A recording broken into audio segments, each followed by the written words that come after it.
Assalamualaikum warahmatullahi wabarakatuh. Alhamdulillahi dzil jalali wa syari'il harami wal halali. Allahumma salli ala nuril anwar wa sirril asrar wa tiryakil aghyar wa miftah babil yasar sayyidina wa maulana Muhammadinil mukhtar wa alihil athhar wa ashabihil akhyar adadani amillahi wa ifdalih, amma ba'd. Yang saya muliakan dan saya cintai para alim ulama, para asyadid, para habaib, wabil khusus ayahanda rohani kita bersama serta keluarga. Yang saya muliakan dan saya cintai seluruh dewan hakim yang arif lagi bijaksana. Dan yang saya muliakan dan saya cintai seluruh santriwan dan santriwati umatnya baginda Nabi besar Muhammad sallallahu alaihi wasallam. Kaum muslimin sidang talabah ilmu yang dirahmati oleh Allah. Allah subhanahu wa ta'ala menjadikan kita sebagainya umat Nabi Muhammad, umat yang terbaik, umat yang paling mulia daripada segala umat-umat yang lain, umat yang dibangga-banggakan oleh Nabi Muhammad, umat yang kelak di hari kiamat berdiri di posisi paling depan membawa benderanya Nabi Muhammad, umat yang dimana nabi-nabi terdahulu, rasul-rasul terdahulu iri kepada kita sebagai umat Nabi Muhammad. Maka pada kesempatan kali ini saya akan membawakan satu syarahan singkat yang bertema keutamaan dan kekhususan umat Nabi Muhammad ketimbang umat-umat Nabi yang terdahulu.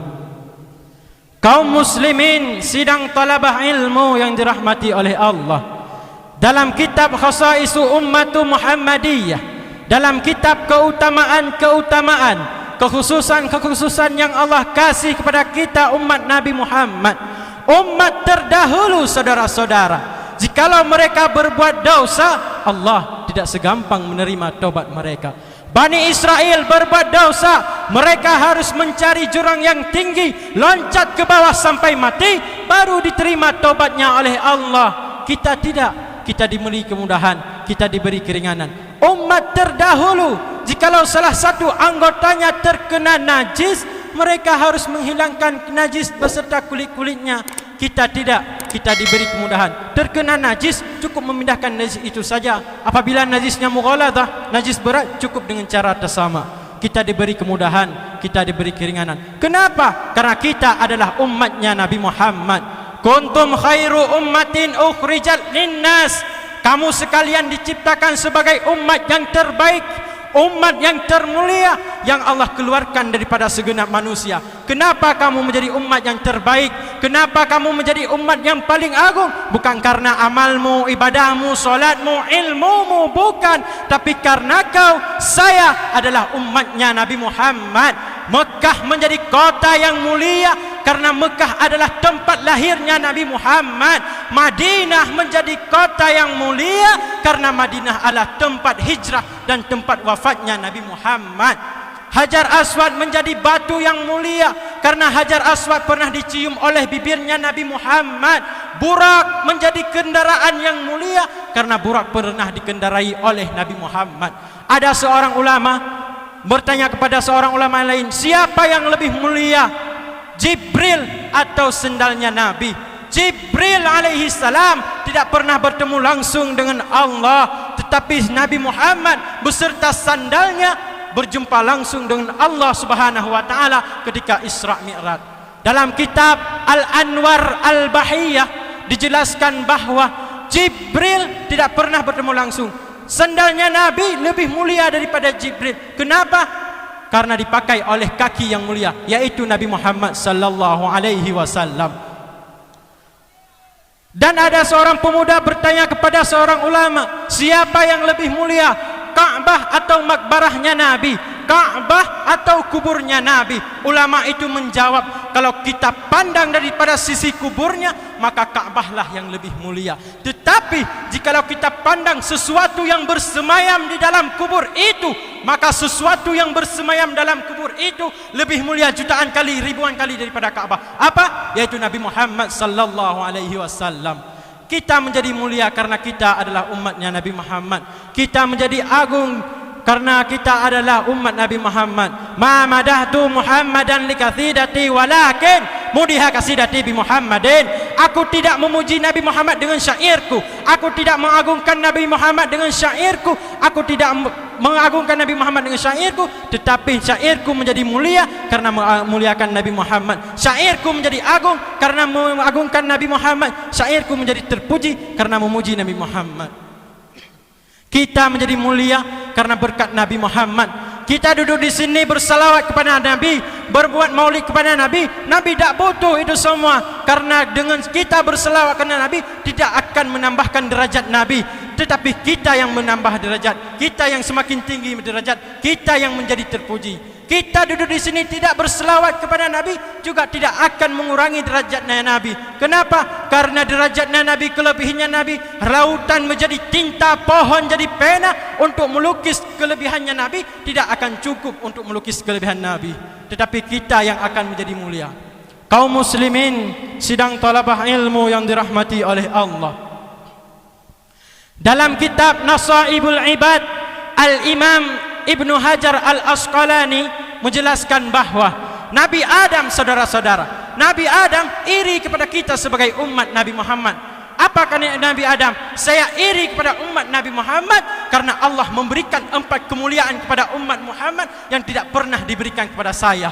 Apa itu 4 kemuliaan yang Allah kasih kepada umat Nabi Muhammad sedangkan tidak Allah kasih kepada Nabi Adam?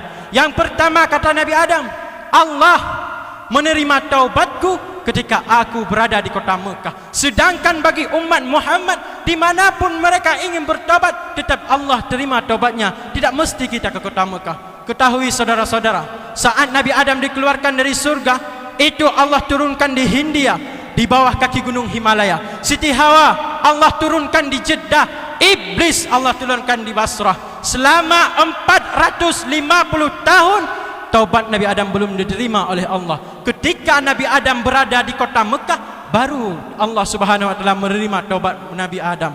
Itu pun dengan sebab membawa nama Muhammad. Apa kata Nabi Adam? Nabi Adam berdoa kepada Allah, Ya Rabbi haqi Muhammad, ya Allah, demi hak Muhammad, demi keagungan Muhammad, terima taubatku ya Allah. Qala Allah, ya Adam, kaifa arafta ala Muhammad wala mahladhuhum? Wahai Adam, dari mana engkau mengetahui wujud Muhammad sedangkan aku belum ciptakan wujudnya Muhammad? Qala Adam, ya Rabb, innaka lama khalaqtu rafa'tu ra'si wa ra'aitu ala arsy maktub la ilaha illallah Muhammadur Rasulullah. Ya Allah, di ketika engkau meniup ruh dalam tubuhku, di ketika engkau menciptakanku, aku angkat kepalaku, aku lihat ke tiang-tiang aras, aku lihat ke tiang-tiang surga bertulisan la ilaha illallah Muhammadur Rasulullah. Maka disitulah aku mengetahui tidak ada nama yang terletak di samping namamu kecuali makhluk itu adalah hamba yang engkau cintai, kecuali makhluk itu adalah hamba yang engkau sayangi. Maka aku bawa nama Muhammad dalam pertaubatanku karena aku ingin engkau menerima taubatku. Berkata oleh Allah, apa Allah berkata? Sadaqta ya Adam, betul engkau wahai Adam. Jikalau kau membawa nama Muhammad dalam pertaubatanmu, maka ketahui olehmu wahai Adam, telah aku terima taubatmu wahai Adam. Walaula Muhammad ma khalaqtuka ya Adam. Jikalau bukan karena Muhammad, tidak akan aku ciptakan engkau Nabi Adam. Maka taubat Nabi Adam diterima seketika Nabi Adam di kota Mekah. Dan yang kedua, Nabi Adam berbuat dosa, satu kedosaan, satu kesalahan, Allah pisahkan dengan keluarga. Sedangkan umat Muhammad ribuan jutaan kali bermaksiat pada Allah, tidak Allah pisahkan dengan keluarganya. Yang ketiga, Allah Subhanahu wa taala, Nabi Adam berbuat kesalahan dalam keadaan berpakaian, tapi umat Muhammad berbuat kesalahan dalam keadaan telanjang, tidak Allah pisahkan, tidak Allah cabut yaitu pakaiannya, tetapi Nabi Adam dilepaskan pakaian Nabi Adam. Yang keempat, saudara-saudara, Allah Subhanahu wa taala ketika Nabi Adam berbuat dosa dalam surga, itu Allah keluarkan dari surga ke dunia. Sedangkan umat Nabi Muhammad kebalik, berbuat maksiat dalam dunia, kemudian meninggal dengan husnul khatimah, Allah masukkan dalam surga.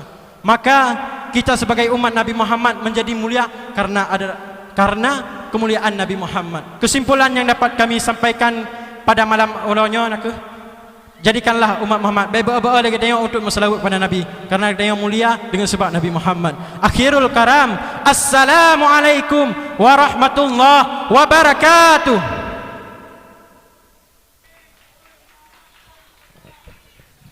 Hadirin yang berbahagia, Dewan Hakim yang mulia, peserta yang barusan tampil, pemegang nomor undian 321 atas nama Arifin Ilham, utusan dari kabilah Muta'allimin.